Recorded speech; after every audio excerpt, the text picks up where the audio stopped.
We're really excited that everyone showed up on a Friday night and braved whatever you had to brave to get here. And I actually want to say we wouldn't have done this without Natasha, who really is the one woman force behind this event. So we really, let's give her a round of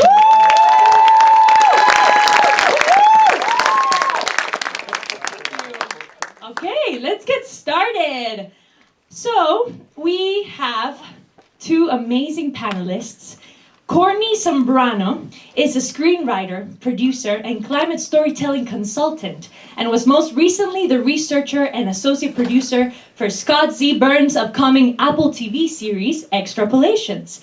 Her career includes works on the sets both on film, TV, and many more projects, including Birth of a Nation, The Wolf of Wall Street, The Secret Life of Walter Mitty, and The Colbert Report. Give it up for Courtnee.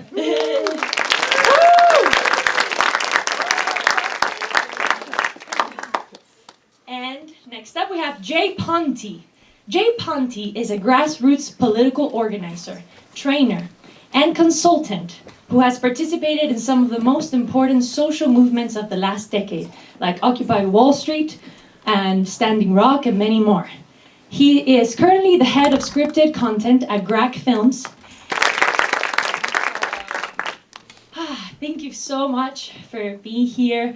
I'm a little nervous because I've never moderated a panel before, so this is just going to be a chill conversation, I hope.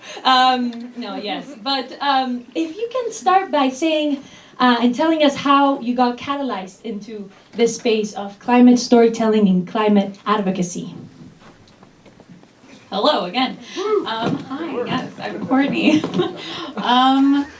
So I've been working in film and TV for about a decade now, and I've always had a passion for sustainability and environmentalism, and I originally studied English literature and anthropology, but I've always wanted to weave the two together. So I discovered a form of criticism called eco-criticism, which may be much more popular now, but when I was in school at San Francisco State, it was very new. So essentially it's a way to read a story through the lens of how humans interact with their environment.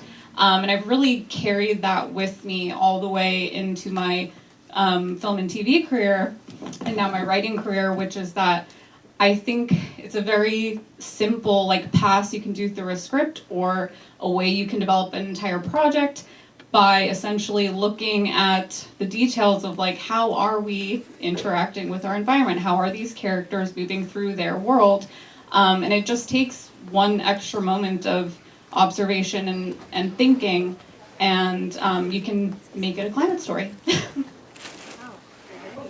thank you. Jay? Yeah, hi everyone. This gives me hope, by the way. Y'all give me hope, for real. For me, it was 2016, and I've been into community organizing since 2001. I really my core issue is probably anti-war. Was probably my main driver until 2016. I was working with the national Bernie Sanders campaign. I don't know if anyone supported that effort, but in the process, I had created a project where, if you've ever been on Wilshire in Fairfax, there's a diner there that has, so that was a project that I had created. In the process, I met a filmmaker named Josh Fox, and he had just made we know Josh Fox. We know about fracking because of Josh. His movie Gasland was kind of what brought up the popular awareness on fracking, and he had just created a movie called How to Let Go of the World and Love All the Things Climate Can't Change, and it was that movie. I swear to you, it was that movie. It had never quite clicked. I mean, I was always on board with climate change, but I never really got it, like on a visceral level, and I said to him, and after every screening, he would have, a dance party, basically. We would do a conga line around the theater, which was great. But I had this moment, I looked at him after, and I was like, I'm in. And then I came on board to help him do the HBO launch for that film, and a lot of stuff. But that was really that was my sort of moment of clarity, where I finally got it. Wow. And Courtney, do you have a movie like that? Do I have a That, movie like that? that you saw that kind of inspired you and kind of changed your view on the climate crisis? I don't know. Like, I think I don't really view films through like a climate crisis. Like, I kind of tend to move away from fear and more towards love. So even a film like Pride and Prejudice, I don't know if anyone loves Keira Knightley like I do, but you know, her traipsing and wandering through these like beautiful fields and getting her dress muddy, like it's something very simple like that, which like teaches love for nature, and so that's kind of how I do films. Great. Awesome. So our third panelist who couldn't make it because she got sick last minute, Anna, she did the Good Energy Report with Norman Lear Center. Have you heard of the report? It's called A Glaring Absence, and it found, they analyzed over 30,000 TV and film scripts, and only 2% of those had any mention of climate stories or climate keywords or characters. So yeah, there's a big gap, there's a big absence. So why does this matter? Why do we need to tell stories about this existential crisis? That's a big question, but if you want to attempt to tackle it. Okay. Well, I really resonate with coming from a heart-centered place and coming from love. I think it's really powerful, coming from vision. And to me, it's also equally important to presence our fellow brothers and sisters on planet Earth, and however you identify yourself, to the reality that there is very little hope right now if we maintain the current track. There's very little hope of us actually having anything but a George Miller, Mad Maxian dystopic future. It's really terrifying. Like if you read the IPCC report, it's utterly terrifying. This stuff of dystopic, nightmarish fiction. And so for me, there is a concept that an Italian labor organizer named Antonio Gramsci put forth called cultural hegemony. And I do this work in this area because art transcends and can transcend ideology. Our natural heuristic conditioning. We have the ability to connect with people through story in a way. I'm a perfect example of it. It absolutely radicalized me to put my body on the line. I would not have gone to Standing Rock and risked my life, literally, to stop pipelines if it wasn't for the power of that story. And we are at an inflection point now. If we do not communicate to the maximum number of people that there is no technocracy, there's no technocratic solution. The billionaires aren't going to do it. Our elected leaders are not going to do it on their own. They have to be pushed. And one time I asked a comrade, Bill McKibben, if he could go back in time 20 years and give some advice to himself, what advice would you give? And he said, I would tell myself that it's not an argument, it's a fight. And for me, this is one of the most important strategies and tactics to sort of win hearts and minds, if that makes sense. I feel so much eco-grief, eco-anxiety, right? I think about my future, reading all these IPCC reports, all these different scenarios. If we go above 1.5 warming by 2060, right? Or even before, when I'm 40 years old, 2040, how will the world look like? And it keeps me up at night, and yeah, it gets me emotional, like the actress I am. But how do you keep going? How do you keep doing this work with all these feelings? How do you take care of yourself? Yeah, and to what you were saying as well, in a way it feels like the end is already written, like as if it's this disaster that is completely unavoidable. That is one option. That is one way we can go. But as artists and storytellers, our way of working in the world is to create new realities, create new ideas that no one else has thought of, And right now it's like we have where we are now. We have all the apocalypse films we could ever want. But what about all the stories in between? That's what we all need to write and film. And it doesn't have to end in fire and brimstone.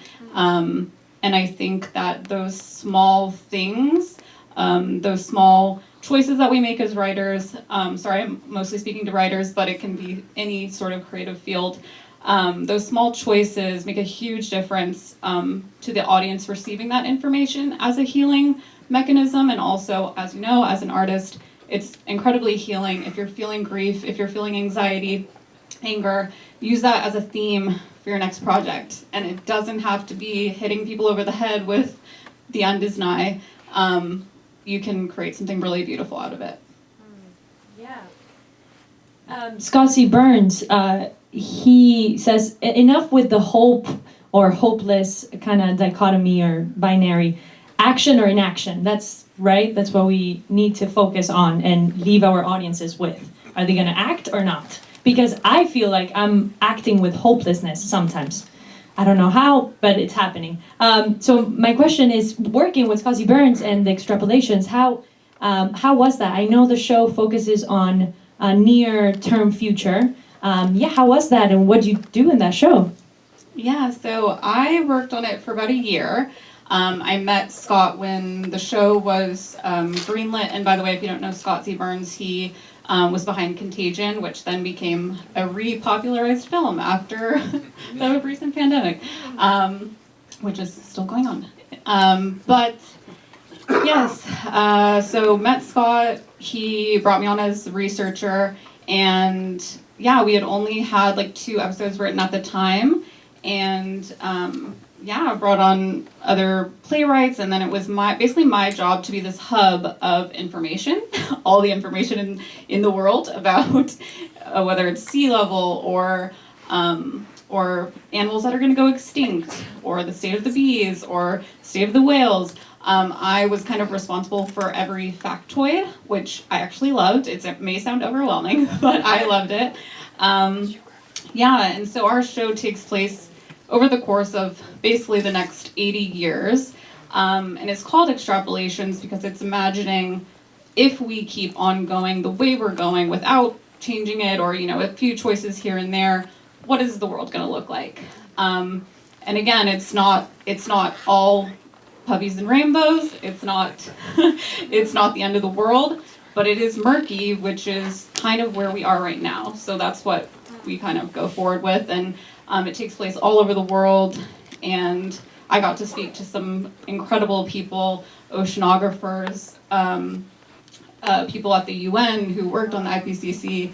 I really had free reign. I was like, hello, I work for Apple on a TV show. Would you like to talk about a climate show? And they're like, yes. Like, so many people were actually so excited about it, really wanted to help in any way they can. And I really think that interdisciplinary work, combining creatives with scientists, like, they need us and we need them for this. And believe it or not, a lot of people are sitting around like, I wish someone will make a TV show about something that I could help with.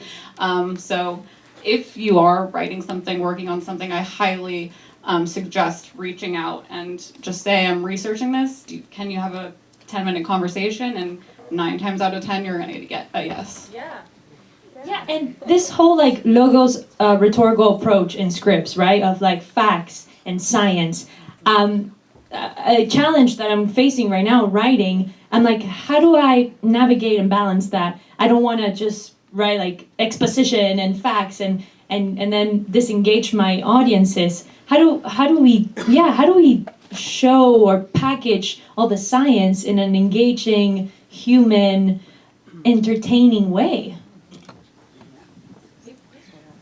Well, it's interesting. I don't think it's either or. When I was working at Hyperobject, there was a study commissioned about Don't Look Up, about the movie. Did anyone see Don't Look Up? Yeah. Pretty good. And actually, it was interesting. It wasn't the film itself. It wasn't actually the conclusion of the scientific study, which was purely internal, done by Netflix.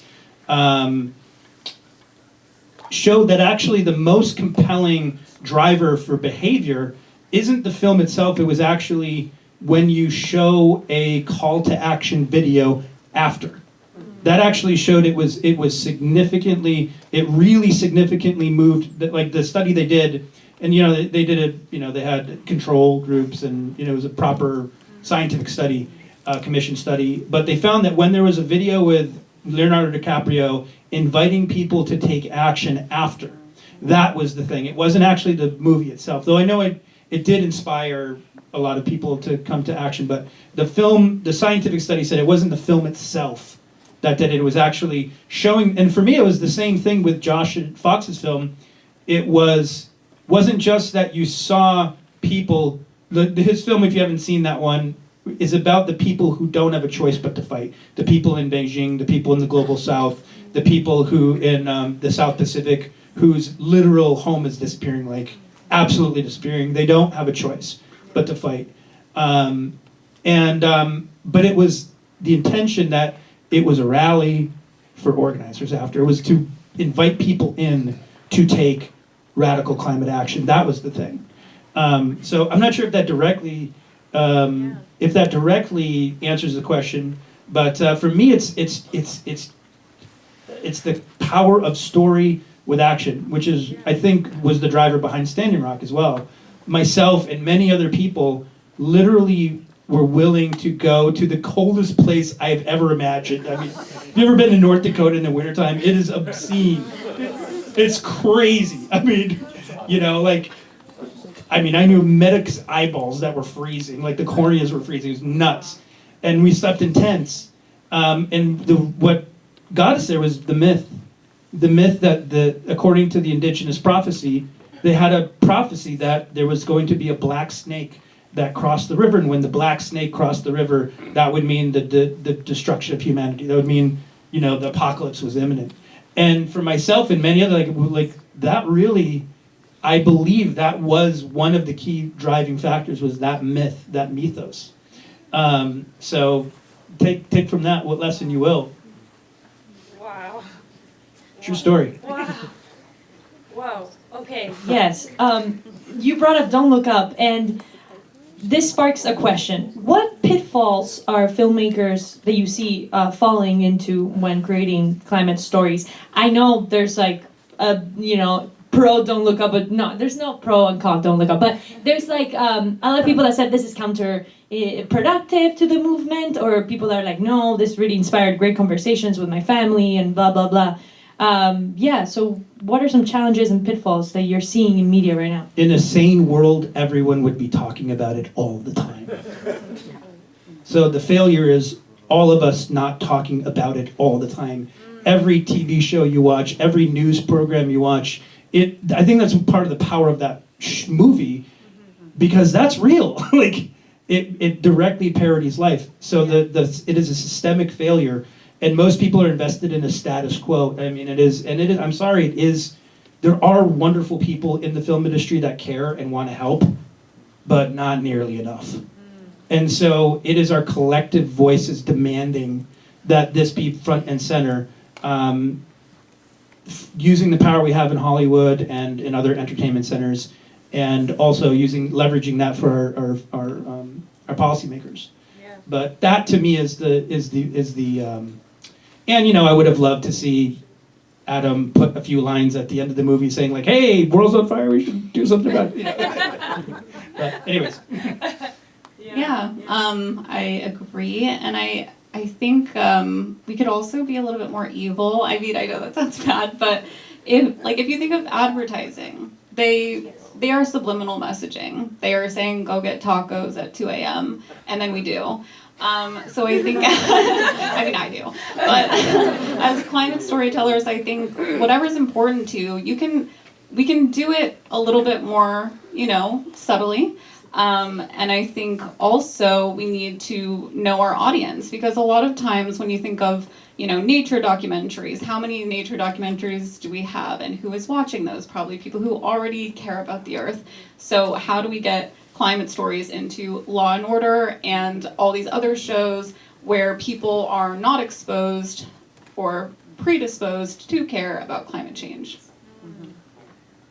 Yes. So, do you see any resistance from big studios or finance firms when pitching these stories? I mean, I know in the past, like when I was first starting out, it was like non-existent. It was almost like a dirty word. It was like, no, we don't have time for that right now. You know, human stories are front and center, but it's like, that is a human story. What we're dealing with is, you know, I'm sorry, but it's incredibly important. It is life and death. But I will say that I have seen a little bit of a turn. Obviously, I worked on one of the first big climate change TV shows that is, you know, going to be on air. But I do have a lot of writer friends and myself as well. Like, we are writing more climate stories that are getting consideration. Like, there are studios who are like, okay, I'll listen to that pitch, I will read that script. And then, yeah, I mean, we can talk about Blacklist later, but... Yeah, no, you can mention it now, yeah. Okay, yeah, so I'm also a reader for the Blacklist, which if you don't know, it's for basically unrepresented screenwriters to submit scripts, and actual Hollywood producers read those scripts, and they can buy it and they can make it. So a lot of actual screenwriters get discovered that way. But there is a fellowship that the deadline is November 30th. It's in partnership with CAA and the Redford Center and NRDC, the Natural Resources Defense Council. And essentially, you submit your script that has a climate theme to be considered. You can get $20,000 to get, you know, consultation with a professional in the industry. It's going to get read by CAA. So, like, that is a huge turn. I think this is only the second year that they've done it, but like that's a huge pipeline for climate stories. Yes. Great. Yes.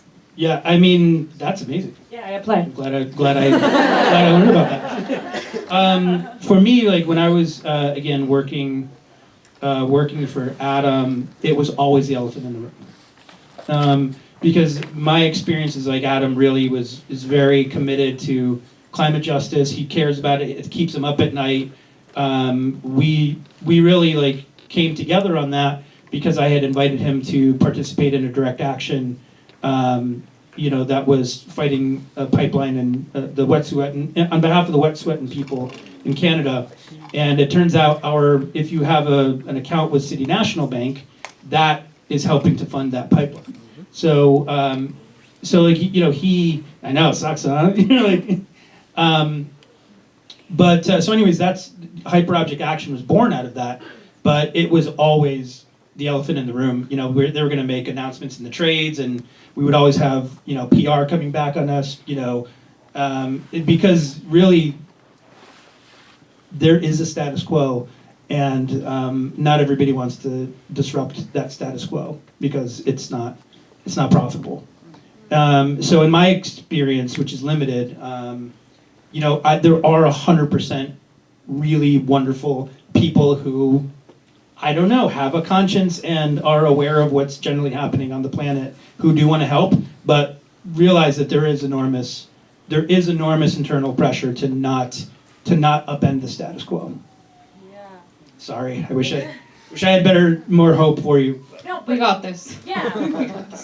Yeah, but the audience, like, there's a hunger in the audience, right? Are you seeing that? No doubt. I mean, I think, especially in this generation, because you all know. Yeah. You all know what's happening. Yeah. But I am very hopeful in our collect voices. I am so hopeful for this generation. Like, you all give me, like, such hope. Like, it's really, I'm not just giving you platitudes. Like, you all really are what keep me going. Just your level of awareness, your level of consciousness, your level of commitment to your values and willing to stand up for them. Like, I really do believe that we can do this, and I really do believe that it is you who are actually going to lead us and demand of the studios, demand of everyone that we act appropriately. Yes. Gen Z, let's go. Or millennial. Let's go. Or millennial. Let's go. So, yeah, what do you personally like in terms of, film, TV, any recommendations? in this theme? Yeah. Or any episodes? Yeah, I mean, I have seen like little sprinklings coming up. Like, I don't know if anyone's a fan of Hacks on HBO. Love it. I feel like it's about me. but yeah, there's a whole storyline where Jean Smart, who is a famous comedian, she lives in Las Vegas. There's a water shortage. She's fighting with the Las Vegas municipality about how much water she can have in her pool. So, you know, I think that's another thing that the Norman Lear project discovered is like it doesn't all have to be drama, and like I said, doesn't all have to be apocalypse, but weaving it into comedic ways as well can like lighten the load. Like, you know, I came from the Colbert Report, which is political satire, and it made my life easier to wake up in the morning or to watch the news. I'm like, you know what? This does suck, but let's laugh about it and then let's do something. It makes it, there's a little more momentum with the positive energy to act. Cool. For me, I just watched The Man Who Fell to Earth, and that's I think that's probably one of the most compelling sort of drama shows that I've seen. Snowpiercer, there's a scripted series in 3 seasons that's very obviously, very overtly, directly climate related. Yeah. But I mean, just think about how hard it is in this moment for us to come up with answers. Yeah. That should be pause for concern. Yeah. You know? Yeah, like the fact that we have to think about this. Yeah, and then is in itself an answer. And then when we ask like how many of those directors or showrunners were women of color? That thing. You know. Even when you and I were talking about this panel, yeah, we're like, panel looking very white, and like just how hard it was to really connect with like who can we reach out to who is BIPOC, a BIPOC leader in climate and entertainment. Yeah. And it was hard. Yeah. It was shocking to like how short the list was that we could come up with, which in itself that's an answer in itself. That makes sense. Yeah, totally. So before Debbie Down like womp womp. Before we open it up to the audience for a Q&A, start thinking. I would like to ask you if you could choose a climate superpower, what would it be? I can start. I would like to kind of telepathy, brainwash oil executives, and be like, and then they turn like that and they're like, and they have all these like renewable, sustainable targets for 2030. They're like, yes, we're just gonna do 100% renewable, like just like that, like change their minds. Telepathy. I think that can be done through plant medicine. And like, I actually saw this clip where Deepak Chopra was like, let's literally just put it in the water. Dose them. Love that. Yes. Okay. Let's write it down. Climate superpower. Oof. Yeah. I mean, it would some end run that would again like some sort of mass mind control that would cause our elected officials globally to nationalize fossil fuels. I don't know how else we're going to do it. It's not a proponent of a particular ideology. Just strategically, like the oil executives are not going to do it. They're just not. I see. They're just not. So a certain way of thinking, a certain consciousness, and it's really amazing to go on your own journey and reconnect with nature again in a real way, and just like journal a little bit, think about it, feel good, fill that hole with something that is completely renewable as long as we don't take more than we need. That's my superpower. Yes. So Quick calls to action before the Q&A for people here. One thing that we can do tomorrow. move your money. Away from. Move your money. Join a credit union. Take your money out of the banks. Tell them why. Go into the bank. Tell them why you're taking your money out, because any of the bigger banks are absolutely funding all of these pipelines. And tell your parents about them. Tell your parents about their investments. Divest. is one of the most, like governments work slowly, but global capital moves fast. Okay, so inspire all of it, and I like shutting down banks. It's a good fun. I got to bring got to go with Jane Fonda to shut down a bank, and on her birthday, and it is a good amount of fun. So if you're inclined, go and shut down a bank. I recommend connecting with your local indigenous organizers. Let them lead the action. We are on Tongva land here, and so yeah, I say go shut down a bank. That's what I say. You laugh. It's not that hard.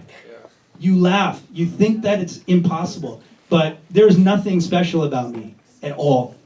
Zero.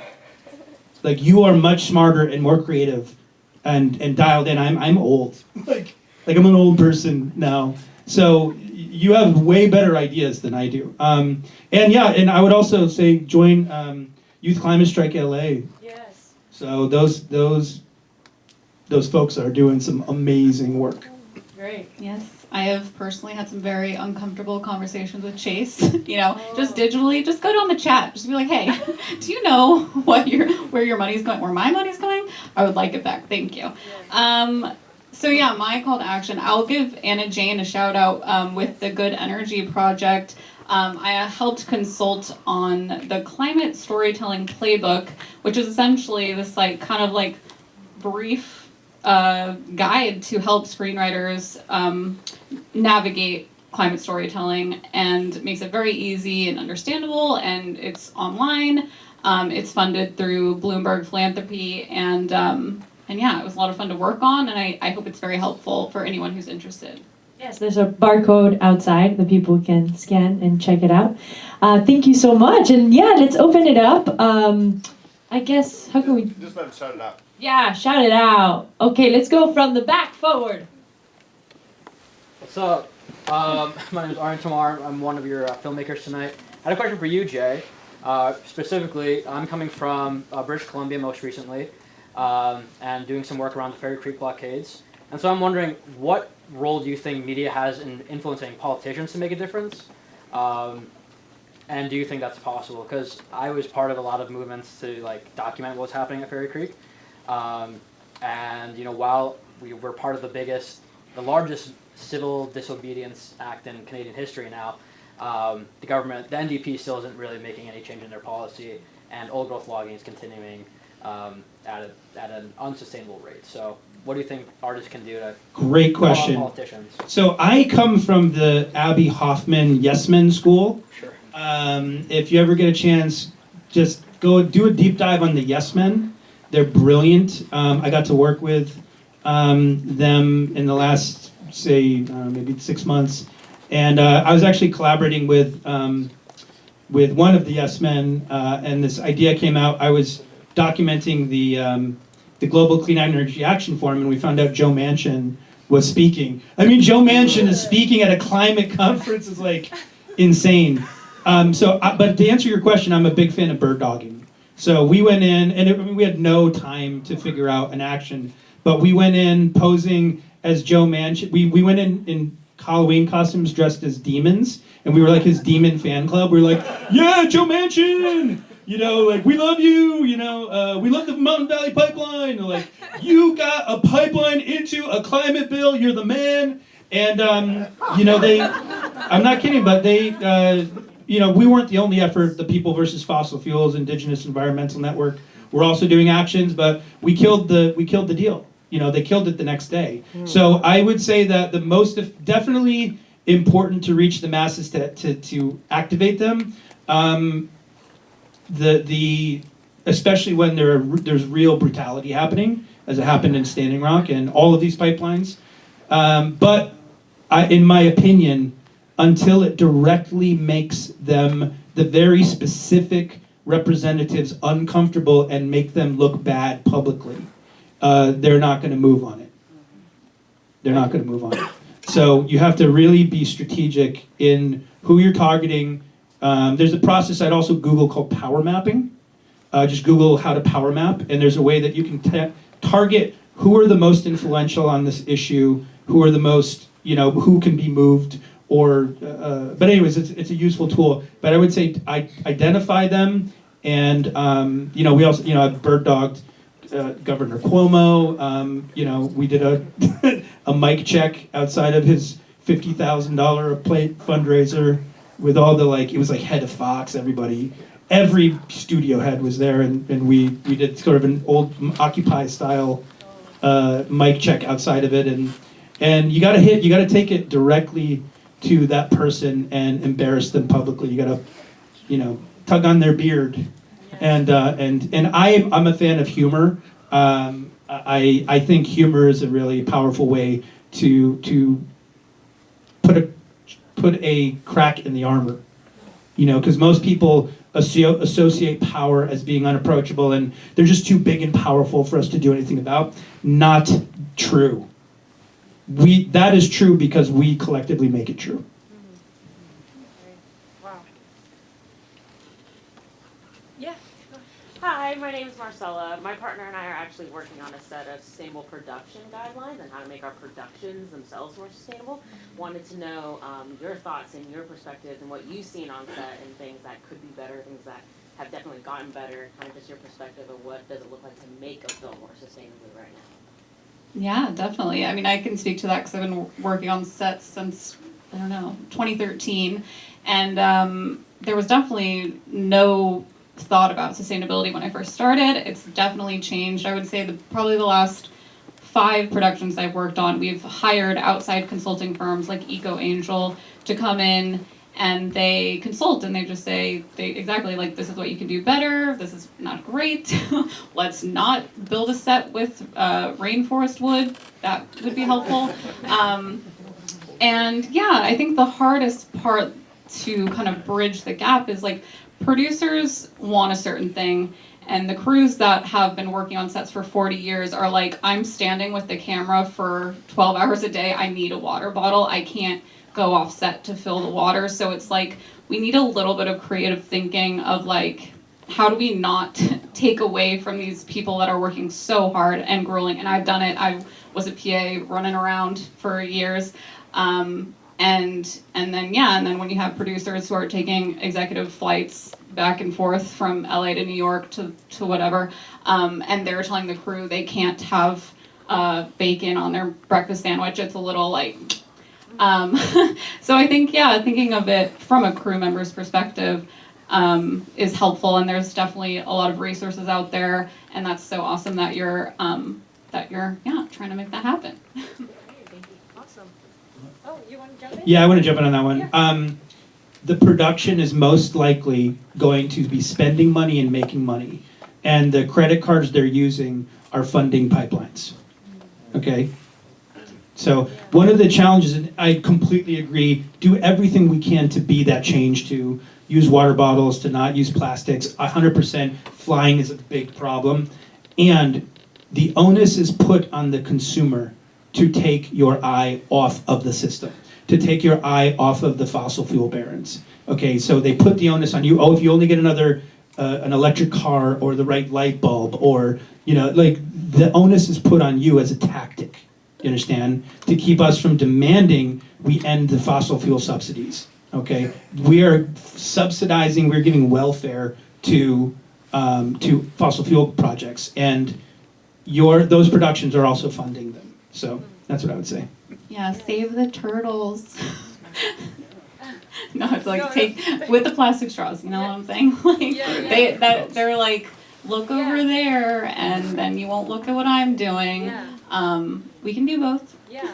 I also love your frame though of spend time in nature, because I think part of the problem is colonialism. Our minds are colonized, and we have become disconnected from from nature itself, which has all of the wisdom we need. So I think your solution of encouraging people to actually be a part of nature is a really powerful one. Yeah, it's a reminder of why we're getting so upset. We could all live in cement boxes for the rest of our lives, but if you actually care about the things that you are fighting for, commune, talk to the trees, Yeah, we're more than consumers, right? Citizen as consumers, we're just put in that box. Yes, thank you so much. And do you have a question, Nadine? I'm a musician, and last night I was in the car with someone from my team, and they told me that them and Coldplay partnered with BMW to make like a sustainable stadium tour, and so BMW gave them all like free reusable batteries, and they powered the whole tour with rechargeable batteries. So I thought that was really sick, and I was wondering, like, as a musician, what's something that we could do to bring more awareness, or like what's something that you guys have seen other musicians do that you thought was dope? It's really hard. I mean, I do a lot of work with Alex Ebert, who is a great activist, but he's the lead singer of a band called Edward Sharpe and the Magnetic Zeros. Pretty cool. They just he stopped touring. He's like, he's not touring. So the hardest thing is going to be, I think there are initiatives now to industrialize with electric vehicles, tour buses and whatnot, but it's hard. We're gonna have to change the grid. The amount of the thinking and the will, like the thinking has to change, and I believe if we have that correct change in perception, we can figure it out. I really do. It's so simple too. Like it is expensive, but BMW literally just gave them like batteries because of like the attention that Coldplay has. So like, why don't other big musicians just do that too? Get on Twitters. Yeah, fair enough. I don't believe in ceding our media platforms to the opposition. I don't think it is strategic. I don't think there's any strategic value in giving that real estate away, because they're going to use it. The right is incredibly. I don't want to just make it about partisan, but really, we'll call it the right, the neo-fascist right, is 100% strategic in their media game, and they're collectively kicking our fucking asses. And part of that is they realize I do not agree with, for instance, Joe Rogan. I don't agree with him. I don't respect his worldview on a lot of things, but the alt-right saw that as valuable real estate, and they co-opted it, and it has red-pilled quite a lot of people into their neo-fascist thinking. So that's just my opinion. Yeah, and in terms of music, I was putting a playlist for this event, and I wanted to put only songs about the crisis, environment, and also just nature. It was so hard to find. I had to ask my professors, like, yo, you know anything? So I actually make songs about the crisis and about nature and just like about indigenous like wisdom and such and such. So yeah, just write lyrics on it, right? Yeah, and I would say also like get to like be a leader. Be a leader, like throw punk rock shows, Global Citizen has a show that calls people to action, but let it be a call to action. Use it as a tactic to bring people in, but when you have them, don't stop there. Don't be like, okay, we did our song and we made ourselves feel good, take it a step further. That's my opinion. Yeah, and I think that goes for anyone who attains a certain amount of audience. I think a lot about, they could be on the level of Coldplay or the Kardashians or whatever. It's like, what are you doing with your platform? What are you saying? Are you going to just make another perfume because it's going to get you, whatever, $10 million? Or can you be a force for good? And someday, if any of us are lucky enough to get up there and have a platform, like, use it for good. Yes. One last question before we start the screening. No? Oh. Yeah, really quickly. Sean, so you spoke earlier. I'm Sean, by the way, not calling to a mysterious Sean figure. So you spoke earlier about, the bands stopped touring, and when I think about changes like that, I'm thinking about, the widespread economic impacts of the sustainable changes we're going to have to make. And there's going to be, I think, unfelt unemployment because of that. There's going to be, such a transition that's going to happen with the training necessary. There's going to be an economic fallout from that. And we're talking about mostly, disadvantaged groups. And I'm wondering what's the best way that we can do, best thing that we can do, best practices we can take to make sure that those people, those groups, have a platform under them, so that, it's not just reliant on the people on Twitter with, a couple million followers to bring attention. How can we really bring the mic directly to those people directly affected? have you seen, particular strategies that are most effective with that? Get involved, go into frontline communities. The organizers are not that hard to find in those communities, and listen to them. Listen. And a lot of it, especially, as a white person in most of those spaces, part of the biggest challenge is that whiteness always feels that like our voices are the most important. And so one of the biggest challenges is actually listening. Yeah, just try to listen. And it can be super uncomfortable, but yeah, that's what I would say. Like, if you can get directly involved in frontline communities, there's some amazing work happening in down south in Torrance. There's all sorts of. We're in a super Democratic majority state, and we can't get a 1,500 human health buffer around fossil fuels. We can't ban fracking. This is nuts in a Democratic supermajority state. But I would say, like, go and find frontline organizers and just say, I'm here to help. But like, spend time just being there. That's my recommendation. Yeah, there are barcodes. There will be of community orgs. We put Stand Delay, Communities for Better Environment, Sunrise Movement, and Arts and Climate Collective. We will share more resources to keep the conversation and build a movement on campus and beyond. So thank you so much. Give it up for the panelists. Thank you so much. And we will have like a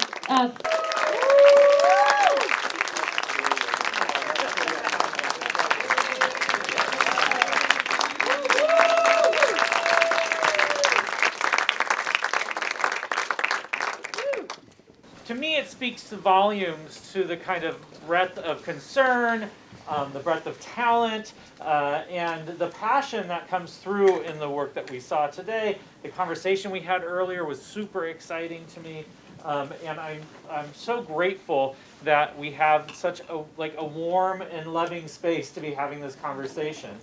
We don't have a ton of time, so I'd like to just open this up to any questions or thoughts that anyone wants to share and ask our wonderful filmmakers. Obviously, not everyone who had a film here is represented, so maybe you can introduce yourselves in the film that you're involved in to begin with. Sure. Hey everyone, I'm Arian Tomar, and I directed Canaries of the Coast.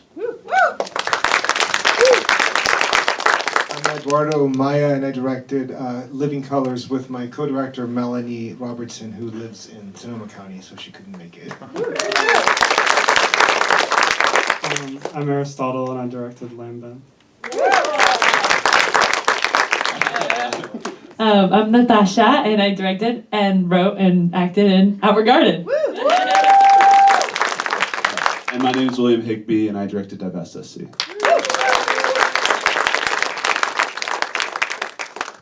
Thoughts or questions from the audience? Any responses to this? Doesn't have to be a direct question necessarily, but interesting to hear what you think about what you saw tonight. I enjoyed the films that really taught me something in addition to having a message, but where I learned something, that was good. Yes. And what did you learn? Well, the cotton industry, that was interesting. Yeah.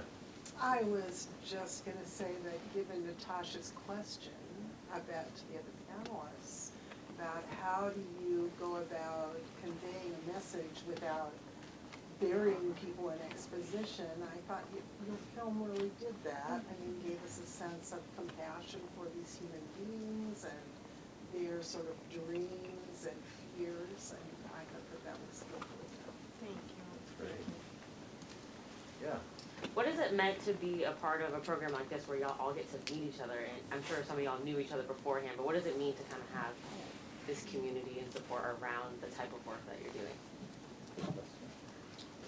I love it. It's amazing. I'd like to think back to when I came to USC in the fall of 2019. President Folt was just inaugurated. She made sustainability a top priority. That's what she said. And then she ended up showing up to the climate strike that was happening the same day. But, I was like, okay, let's see what you're going to do. And I think this is like a testament to the priorities she's made, and that she's made a lot of like executive decisions to make time and space and money for programs like this. So yeah, I mean, I'm just really appreciative of these spaces opening up. I can add something. I worked on this with Melanie when I was at City College of San Francisco. It's my first semester at USC at the MFA program. I'm excited to be here. I loved how every film had a different angle, you know, and I think it kind of shows how to tackle this problem, we're going to have to really tackle it from every angle possible. So I thought that was a really beautiful thing. Yeah, so I'm a freshman here at USC in the film production program, and honestly it's meant a lot to find other just driven filmmakers and climate storytellers to find community with, just because personally, like, not a lot of my peers are interested in documentary filmmaking or want to be the next Steven Spielberg, and while I love Spielberg, you know, what is he doing to make his sets any greener? And so for me it's been really inspiring just to see... Sorry sir, we're going to have to take that.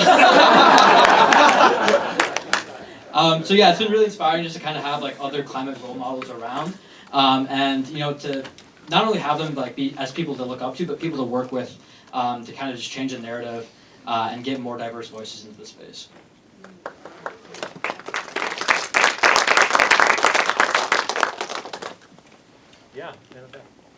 Yeah, I just want to take a second to say, obviously, this was such a wonderful experience this evening, and I just want to say how honored I am as a USC student to be sharing the same status of these folks that helped make this work and make this happen. My God, you folks should be so proud of yourselves. But I guess what I want to ask is how was this, correct me if I'm wrong, but this entire process seemed to be very, very grassroots. How was it the process getting support from the school or from the university in making this event happen or in making your productions work? Did you receive any pushback? Did you receive more assistance than you expected? She organized it. Oh, are you asking about the event or the specific films? Both. This event, but yeah, Oh. if you have an answer for the films, that would be Yeah, great, no, of this course. event, it was greatly supported by Arts and Climate Collective, the sustainability working group in the president's office, and I got the grant from Arts and Climate Collective, and we give grants every year, $1,000 to students. So check it out the next year. So that's a great financial support. But I can't speak for other people that didn't get grants. How was that? Like, no, like, I mean, okay, I only got $1,000 and film is expensive. So like, yeah, how was it? Do you wanna? Yeah, I made my film with the San Francisco Arts Institute, and they did make us buy all of our own film because it was on 16mm, but yeah, it was okay. It was okay. Yeah, I think I'm looking forward to getting more into documentary work and applying to like grants and things. We basically made our film with nothing. Melanie grabbed her phone, filmed her, Sally is her cousin, and then we edited with B-roll footage, all from the internet and all that. So yeah, we didn't have a whole lot. It was also the pandemic, so we were, yeah, we didn't have much. So I'm actually one of the new sugar babies of the ACC program, cohort 3. So, but I can speak to like a time where I didn't have any of that. Basically, I was encouraged by one of my teachers to create a film for this Let's Talk About Water Film Festival, which won second place overall in.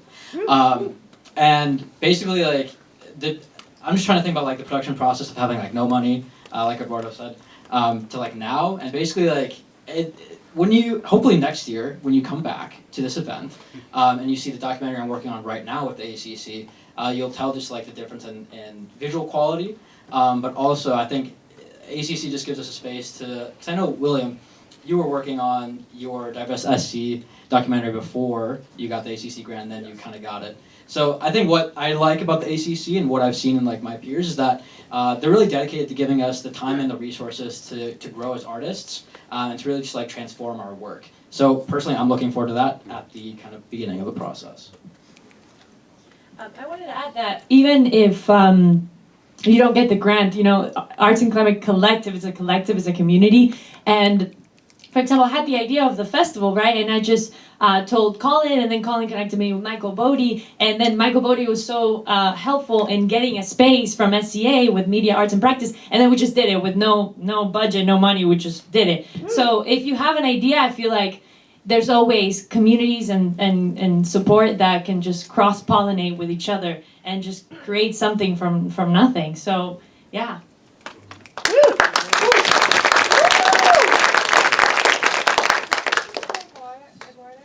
After working with Sully, do you have any advice for people looking to consume more sustainably?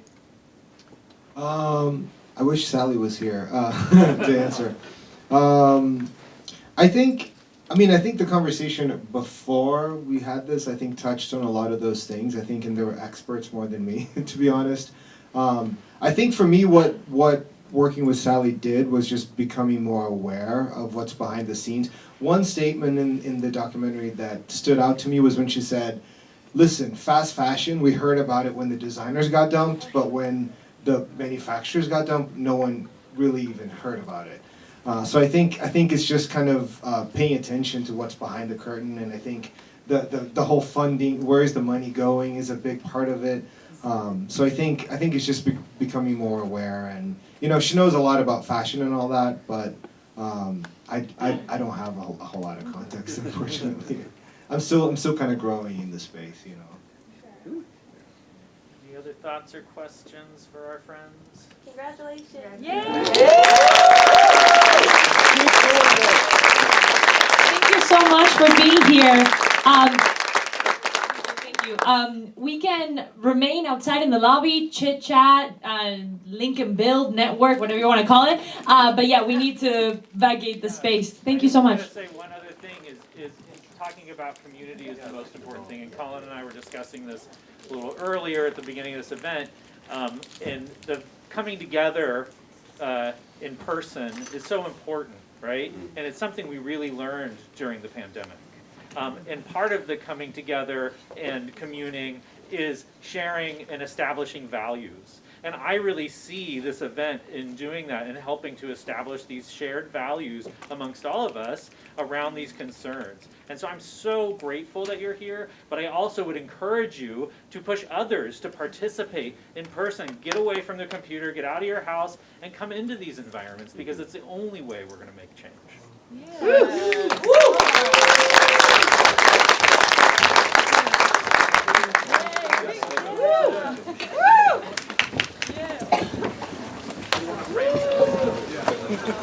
All right, Charlie.